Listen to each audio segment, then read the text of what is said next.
Okay, so good evening, everyone. I hope somebody joins tonight. Otherwise, this will be such a shame if no one's hearing this live. So I'm gonna go ahead and just show my screen. Uh, okay, at any moment that you join, just say hi. Okay, so I'm going to proceed because I guess the rest of these slides you can access this in the YouTube channel of LSS experts. So I guess I'm going to proceed to uh, just a review or a recap of how to use R. Okay, so wait, not that one.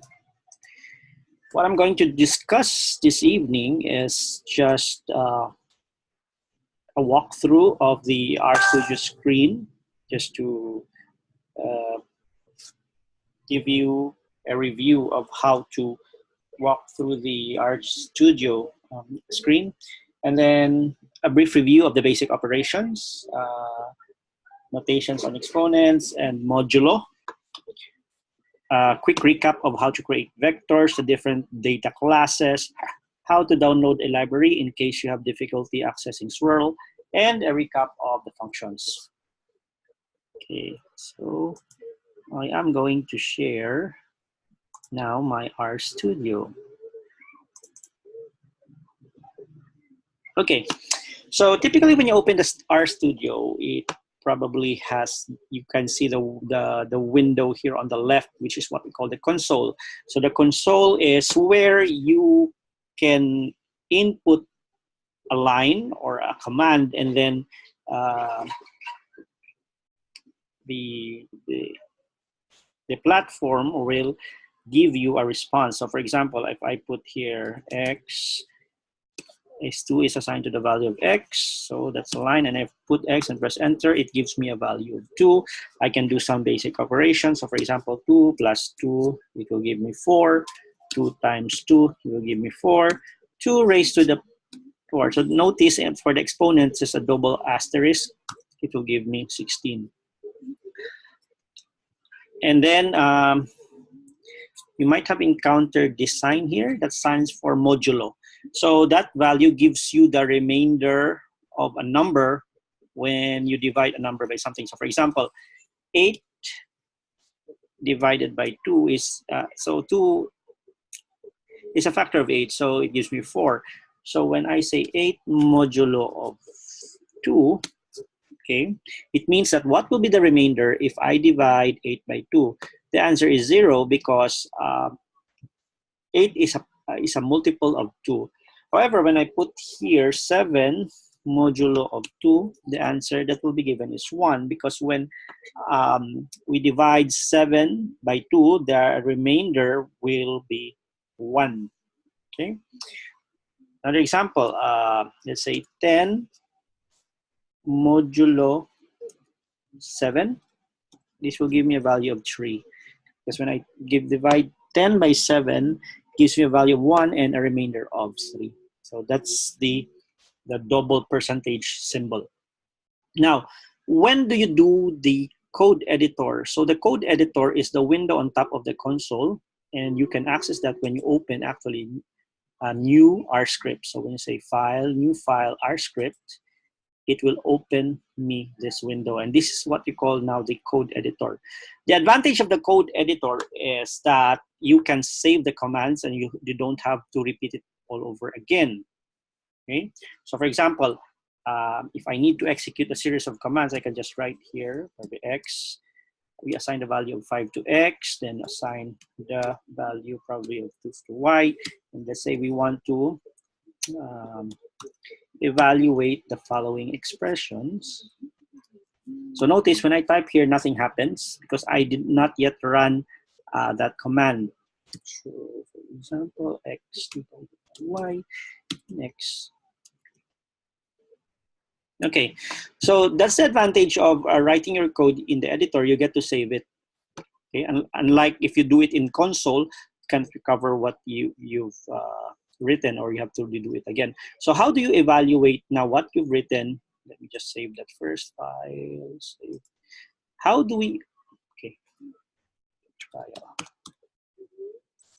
So how do we evaluate what we've written here in console? So we just put your cursor here, then click on run. So it will evaluate that line there. So notice here, so it executes it. So mainly the computer executes it, that we assign 5 to variable X. And for the next line, we click run again. It will evaluate that. So we now assign 2 to the variable X, such that when we run for this line, it will now recall the values that we stored for this variable. So notice we have here on your right side in the global environment, it shows you the values that were assigned to this variable. So X, which means that we've stored now in our memory that the X has a value of 5 and Y has a value of 2. So if I run this, it will now give me 10 because we have assigned 5 to X and 2 to Y. If I run this, it will give me 7. If I run this, it will give me 2.5. If I run this, it will give me 1 modulo.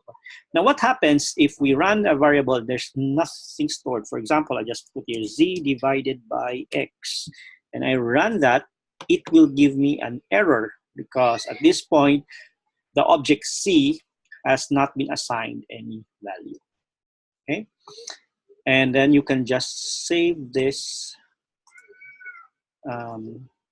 script here. So you can rerun again the codes that you have once you've written it. It's actually in this code editor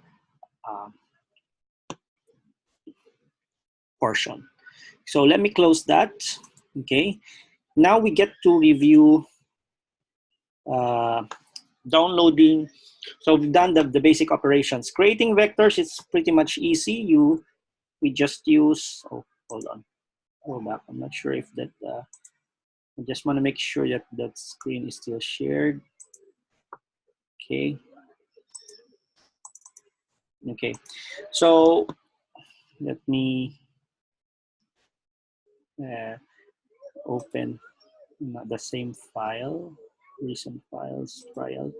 So how do we create vectors? So vectors is mainly, let's say, let's assign Z here to be C.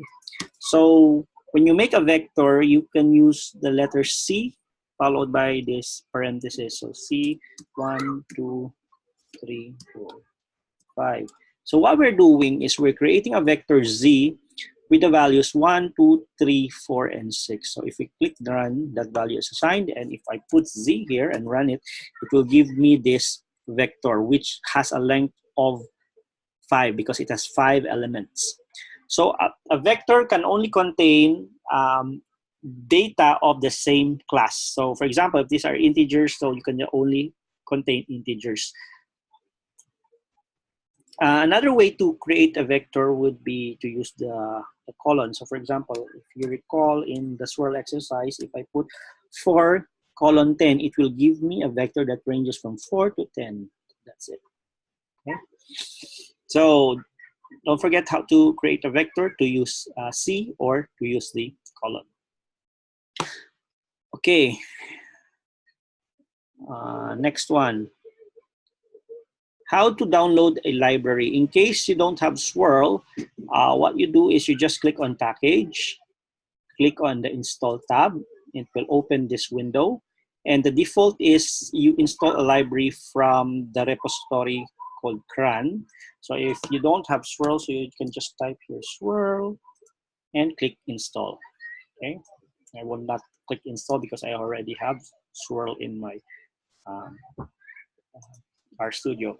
So if I want to access Swirl, I just type here library Swirl, which means I am calling Swirl now. And then when that gives you that sign, it means that the Swirl is already loaded and you can run the Swirl exercise. So if I do that, it will give me what my name is, ask me my name, ask me for a Q, And then it will ask how to proceed. Okay. So it will now give me options on what courses to choose. So if I could put here 2, oops, will give me back to the repository. Okay, I didn't mean to put 2. Okay, so I can put 1. Oops, okay, I have to resume swirl again. Okay, so R programming, it will give me all these options here, basic building blocks, workspace and files, and so on and so forth. Okay, now let me see. So this is the repository. So it means that I might have to. Okay. Last piece is for the discussion of functions. Let me just close this. Okay, and I'll open the week 1 sample. So a function is, so you can write a code to create a function. A function will, wait, let me just exit this world here.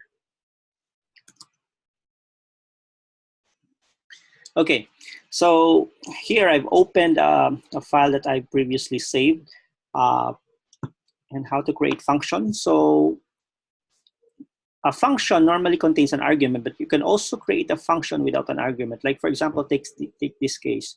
I am creating a function called try. So it's a function, open parenthesis, with no variables. And what that function does is simply return the value 1. So if I run that, okay, so R has accepted already what that function try. And if I run this one, it will just give me a value of 1, always 1. Because the way I've designed this function, it will just give me a value 1. Now, more often than not, you will have a function that would require an argument, okay, or an input. So in this case, try, I put it as a function of x, wherein x, it returns a value of x times 2 plus 1. So if I put here try 2, so let me just run this code. Okay, if I put try 2, it will give me a value of 5 because the function multiplies the argument by 2 and adds 1. So let me just run something like try 10. It will give me a value of 21 because that's how that function is now saved as. Now, if I run this one, notice there's no argument, and if I run that, it will give me an error because the way we've designed this function is that it needs to have an argument. Okay, so if your function, the way you design your function requires an argument, it will give an error if you run it without an argument. Now, let's take a look at this third example here. Okay, try is a function, parenthesis, open parenthesis, x equals 2, close parenthesis, and it executes this, x times 2 plus 1. What we mean by this, when I put x equals 2, it means that the default value, if no argument is given, is 2. Okay, so I will run this code. Notice now, if I run this, there's no argument. But if I run that, it gives me a value of 5 because the way we've designed this function is that if there is no argument, the default value of x is equal to 2.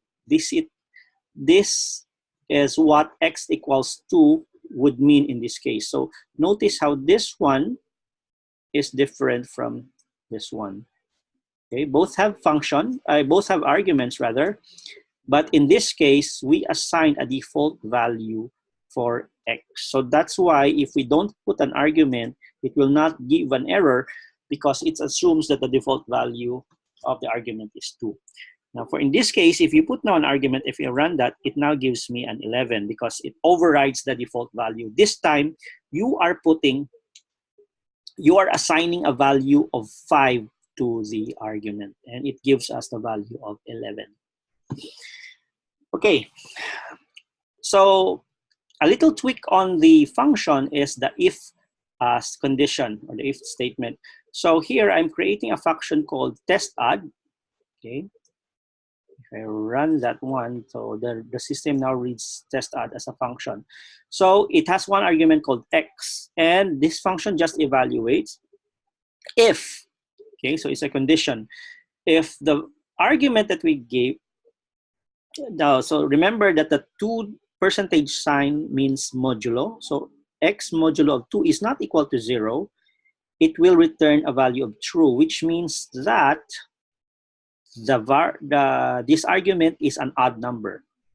Okay, because if a number modulo 2 is not equal to 0, which means it gives you a value of 1, that is an odd number. Whereas if it's an even number, it will divide 2 perfectly, and therefore that value will be 0. So the way we've designed this function, if the number modulo 2 is not 0, it means that that number is odd. It will return a value of true, else it will return a value of false, which means that the number is even. So let's test that one. For example, test add 5, it gives me a value of true, which means that 5 is an odd number. Okay. Let's say test add 16, it gives me a value of false because 16 divided by 2 is an even number. It will give me a modulo of 0. Okay, so this is basically what the function does. Okay, it tests if a number is odd or even. Okay, and it uses the if function. Okay, so I guess that's it. Since no one has joined, I guess there will be no questions. So I'll just upload this video in YouTube.